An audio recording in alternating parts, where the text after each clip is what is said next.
ইংলিশে মানুষের সাথে আমরা কিভাবে কথা বলবো? ইয়েস, ইংলিশে আমরা মানুষের সাথে কিভাবে কথা বলবো, কারণ ইংলিশ অনেক কঠিন, অনেক কঠিন। না, এসব কিছুই ভাববেন না, ভেবে রাখবেন মানে ইংলিশ অনেক ইজি। কারণ আমরা ইংলিশে যদি ডায়লগ শিখি, ইয়েস ডায়লগ যদি আমরা শিখি, তাহলে আমরা মানুষের সাথে অনেক ইজিলিভাবে ইংলিশে কথা বলতে পারবো। কারণ ডায়লগে এমন কী আছে যা আমরা মানুষের সাথে ইংলিশে কথা বলতে পারবো? ইয়েস, ডায়লগে এমন অনেক কিছু আছে। সো ফার্স্ট আমি যে রাখি ডায়লগ মানে কি, ডায়লগের জিনিসটা কি, এবং ডায়লগের মধ্যে এমন কী আছে যেটা আমরা শিখলে ইংলিশে ওদের সাথে কথা বলতে পারবো। সো ফার্স্ট আমরা যে রাখি ডায়লগ জিনিসটা কি। ডায়লগ জিনিস হচ্ছে এমন একটা জিনিস যেটা যদি আমরা শিখি তাহলে আমরা মানুষের সাথে ইংলিশে কথা বলতে পারবো।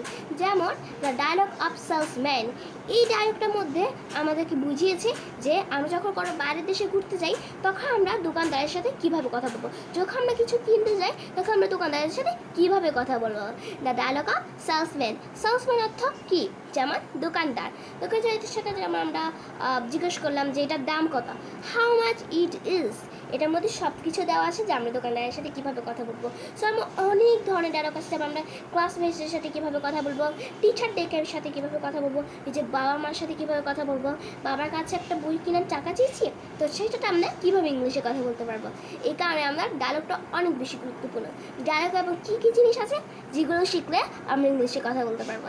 ডায়লগ এমন কোনো জিনিসে নেই, বিকজ ডায়লগে আমরা কথোপকথনের মাধ্যমে এই ডায়লগ শিখতে পারি।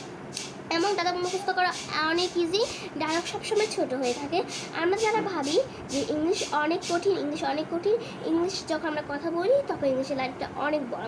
নাও আমরা যদি ডায়লগ পড়ি তাহলে আমরা বুঝতে পারবো ইংলিশ একদম ইজি, ইংলিশের লাইন একদম বড় না। সো গুড বাই প্রিয়া।